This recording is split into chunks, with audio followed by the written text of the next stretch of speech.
शादीशुदा लोगों को एक बड़ी सीख देने वाली कहानी। पत्नी ने ना जाने क्या किया था कि पति ने उसे एक के बाद एक कई थप्पड़ जड़ दिए। हमेशा हर सिचुएशन को शांति से हैंडल करने वाली पत्नी भी इस बार इतनी अशांत हो उठी कि उसने अपनी चप्पल ही निकालकर पति की ओर दे फेंकी।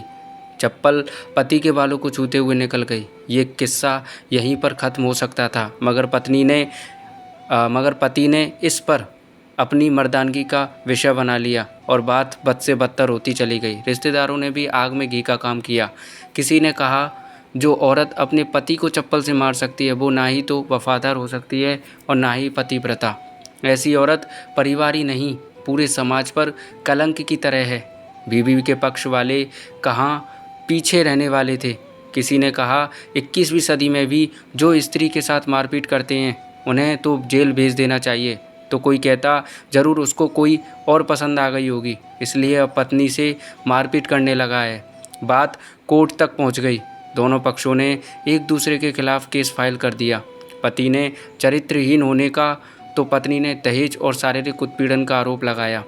2 वर्षों से अधिक समय के लिए केस चला था। इन 2 वर्षों के दौरान दोनों पति पत्नी अलग अलग रहे थे। इन 2 वर्षों के दौरान दोनों पक्षों के समर्थकों की संख्या कम हो गई थी। पहले जहां दोनों पक्षों में समर्थकों का समूह होता था, अब गिने चुने लोग रह गए थे।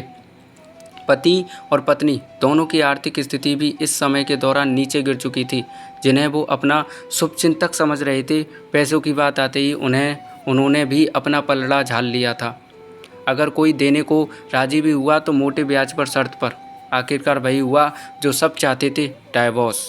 हर कोई खुश था, दोनों पक्षों के रिश्तेदार, उनके माता पिता और दोनों के वकील। लेकिन 5 साल की सुखद शादी और एक सुंदर बेटी होने के बाद मिले इस डाइवोर्स से पत्नी मूक थी और पति शांत। शायद ये एक इत्तेफाक ही था कि इस खुशी को मनाने के लिए दोनों पक्षों के लोग एक ही चाय की टपरी पर बैठे, आमने सामने। इत्तेफाक इसलिए क्योंकि ज़्यादातर लोग जो एक दूसरे के विरोध पक्ष को सपोर्ट कर रहे थे वे एक दूसरे को अच्छे से जानते भी नहीं थे।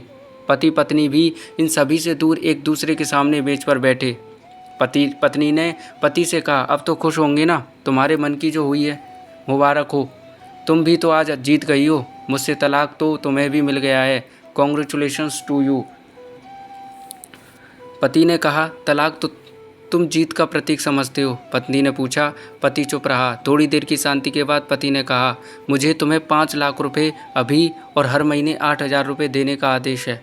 अभी मेरे पास पैसे नहीं हैं, इसलिए हमारा मतलब मेरा जो सिटी में फ्लैट है उसे तुम्हारे नाम कर देता हूँ। पत्नी बोली, लेकिन उस फ्लैट की कीमत तो 18 लाख है।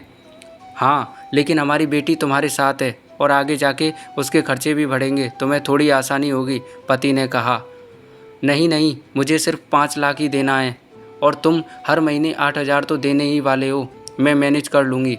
अगर 5 लाख नहीं है तब भी कोई बात नहीं, पत्नी बोली। दोनों फिर से शांत हो गए। पति सोचने लगा, कितनी भोली और समझदार है ये औरत, जो कुछ समय पहले तक मेरी पत्नी थी और अब अनजान।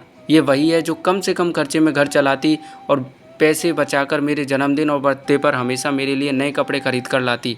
कभी बीमार भी हो जाती तो पैसे बचाने के लिए मुझे मालूम ना होने देती और घरेलू नुस्खों से अपना इलाज कर लेती। मगर घर में कोई और बीमार होता तो तुरंत डॉक्टर के पास लेकर जाती। मेरी ही मति मारी गई थी, मैं ही अपनी झूठी मर्दानगी के चक्कर में इतनी बड़ी गलती कर बैठा। पत्नी के दिमाग में भी उथल पुथल चल रही थी। अभी भी वैसा का वैसा ही है, पहले भी खुद से ज़्यादा हमारे बारे में सोचता था और अब भी वही कर रहा है। यह वही आदमी है जो मुझे एक्सीडेंट से बचाने के लिए खुद मोटरसाइकिल के आगे कूद पड़ा था और अपनी उंगली तोड़वा बैठा था। पता नहीं कौन सी मनुष्य घड़ी में झगड़ा कर बैठी मैं उनसे। पति ने मौन तोड़ते हुए पूछा, अब तुम्हारे कमर का दर्द कैसा है? ज़्यादा तकलीफ़ हो तो नहीं होती? पत्नी हल्का सा मुस्कुराई और बोली, अभी भी होता है, अब तो पेट में भी क्रम्स उठते हैं। वो तो होगा ही, तुम योगा या कसरत भी तो नहीं करती हो। अब किसी गायकोनोलॉजिस्ट को ज़रूर दिखा लेना। पति ने कहा, तुम बताओ तुम्हारा अस्थमा कैसा है अब? क्या अब भी दौरे पड़ते हैं? पत्नी ने पूछा। हाँ पड़ते हैं, पहले से ज़्यादा, क्योंकि अक्सर इन्हेलर भूल जाया करता हूँ, याद दिलाने के लिए तुम जो नहीं हो अब। पति बोला। पत्नी के आंखों में आंसू आ गए। वो बोली, तुम्हें मेरे चरित्र पर सवाल नहीं उठाने चाहिए थे, तो ये परिस्थिति आती ही नहीं। हाँ, मैं जानता हूँ तुम बहुत अच्छी हो, मुझसे गलती हो गई, बहुत बड़ी गलती। मैं लोगों के बहकावे में आ गया था। पति बोला, तुमने भी जो मुझ पर दहेज का इल्ज़ाम लगाया था वो बोला गलत था और इस बात का मुझे भी पछतावा हुआ, पत्नी ने कहा। पति कुछ कहना चाह रहा था लेकिन हिचकिचा रहा था। पत्नी ने पूछा, कुछ कहना चाहते हो? वो बोला, क्या सब पहले जैसा नहीं हो सकता? क्या मतलब? पत्नी बोली, मतलब कि हम फिर से पहले की तरह पति पत्नी बनकर, सच्चे दोस्त बनकर नहीं रह सकते। पति बोला, पर ये डाइवोर्स के पेपर दिखाते हुए पत्नी ने कहा, फाड़ देते हैं। पति ने अपने पास रखे डाइवोर्स के पेपर फाड़ते हुए कहा। पत्नी ने भी अपने पास रखे पेपर फाड़ दिए। सभी हैरान थे, वकील, रिश्तेदार और माँ बाप। पति पत्नी दोनों एक दूसरे के हाथ में हाथ पकड़े अपने घर की तरफ चले गए। दोस्तों, ये कहानी उन हर पति पत्नी के लिए बड़ी सीख है जो छोटी छोटी बातों पर लड़ते हैं और इन झगड़ों को बड़ा बना के अलग होने का डिसीजन लेते हैं। प्यार और झगड़ा तो एक सिक्के के दो पहलुओं की तरह हैं।